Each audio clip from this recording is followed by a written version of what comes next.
بسم الله الرحمن الرحيم ugu horeyn dhammaanba Soomaaliyeynta ku taxan channelka Somali Forex Traders salaamaya salaanka bacdi maanta waxaan rabaa videogan inaan ugu duubno da'yarta ama dhammaanba bulshooyinka Soomaaliyeed ee ka shaqeysata suuqa ganacsiga xorta ee forex trading sida loo isticmaalo MetaTrader 4ka MetaTrader 4ku saa ogtiin waa application muhiim ah oo aan la'aantiis aysan waxba ku dhaqaaqayn MetaTrader 4 waa application-ka buluug ah oo MetaTrader 4 ay ku qoran tahay. Ugu horeyn application-kan intaadan isticmaalkiisa aan u gudbin ka hor waxaan rabnaa inaan soo dejino oo aan tagno Play Store-keena.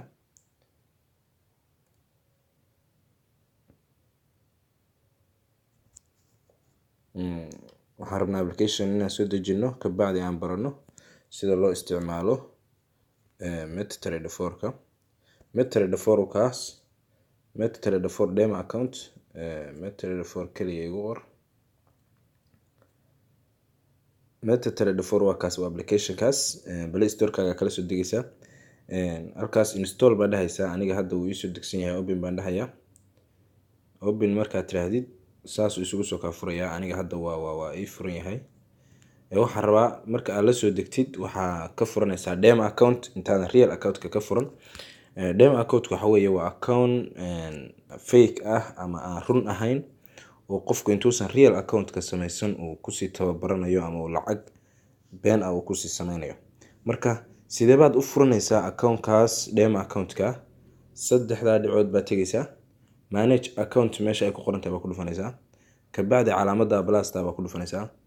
open demo account meesha ay ku qoran tahay baa taabanaysaa ka bacdi halkaas broker raadinaysaa tusaale ahaan IC market-ka halka inoo saaran oo kale IC market demo 1 IC market demo 2 midub baa ku dhufsanaysaa demo 3 ga baan ku dhufsano okay halka macluumaadkaas baa la rabaa in adiga magaca ku qoratid halkaas name-ka ku qoranaysaa halkaas name-ka ku qoranaysaa tusaale ahaan magaca kale halka aan ku qorto Abdi Ali oo kale halka ku qoranaya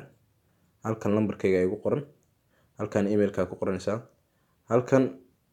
waa muhiim waxa weeye waa account type-ka waxa weeye account type-ka nooca uu yahay waa laga rabaa inaad ku qoratid meesha US inta badan dooro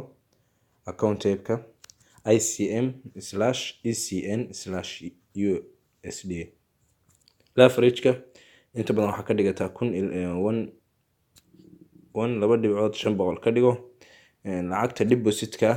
3,000 ugu yar ka dhigo inta badan 3,000 baa laga dhigtaa ka bacdi create account baa oranaysaa create account marka tira account-kaaga uu ku samaysan yahay sidaas uu kugu samaysan yahay account-kaagi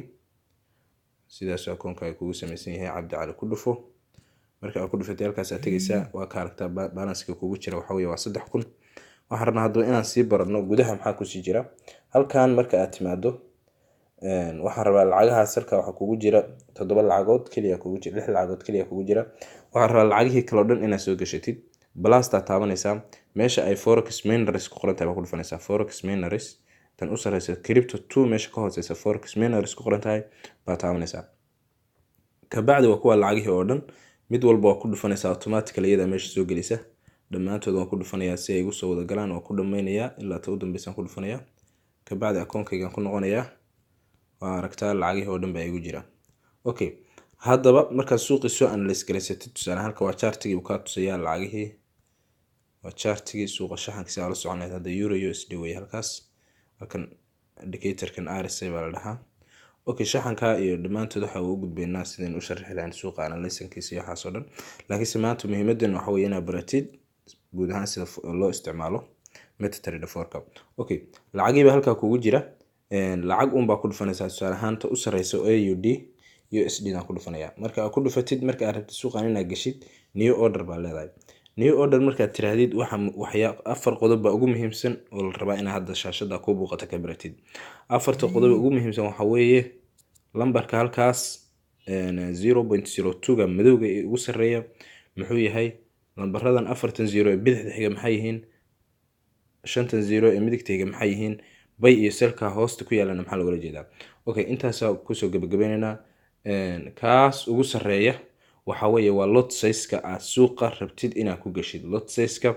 aad rabtid inaad suuqa ku gashid. yacni akoonkaaga markay $100 kugu jirto oo kale 0.01 tusaale ahaan baa lot size ku ah oo aad rabtaa inaad suuqa daqiiqadaa gashay aad ku gashid. 0.01 halkaas aad dhiganaysaa marka waxaan dhahayaa 0.01 halkaas aad dhiganaysaa. halkan waxa weeye waa stop losskii tiradan shantan zero ee bidixda xiga waxa weeye waa stop losskii suuqan, waa khasaarahaagii meesha, waa lambarkii aad khasaarahaaga ku xakameyn lahayd. iyadana wuxuun baa dhiganaysaa lambarka markaa meesha ku yaala baa dhiganaysaa. tanna waxa weeye waa take profitkaagii, isagana lambarka markaa take profitka rabtid inaad ka gaartid baa sharaxaynaa. dib baa ka sharaxaynaa iyagoo aan toos u arkayno waa maxay lot size, waa maxay take profit, waa maxay stop loss, waxaas oo dhan. sellka iyo bayga maxaa iyagana loogala jeedaa? sell iyo baygu iyagana waxa weeye suuqan ma bay baa rabtaa inaad u gashid mise waxaa rabtaa inaad u gashid sell tusaale ahaan. waxaa rabtaa inaad u gashid sell tusaale ahaan. haddii aad suuqa inaad sell u gashidna sell baa ku dhufanaysaa. haddii aad bay inaad ku gashidna bay baa ku dhufanaysaa. haddii aad inaad bay u gashidna kaasoo kale hadda bay baan u galay. khasaare 0.01 abaan hadda ku jira waa aragtaan. faa'iido 0.01 khasaare 0.01. okay, marka aad rabtid inaad xirtidna close order baa aranaysaa. saanaha waa xiraysaa close orderka u sarreeya inta isaga tuujisid marka hore close orderka ugu sarreeya ku dhufanaysaa. ka bacdi hoos baa close with profit, close with loss 0.01 baa ku xiranaysaa. okay, waxaan u malaynayaa inaad fahanteen guud ahaan inta ugu muhiimsan ee marka la isticmaalayo applicationka MetaTrader 4ka. aad baa mahadsantihiin. waxaan idinka rabaa inaad videoga share garaysaan, like saartaan, channelkana aad subscribe inoo saartaan. Thanks.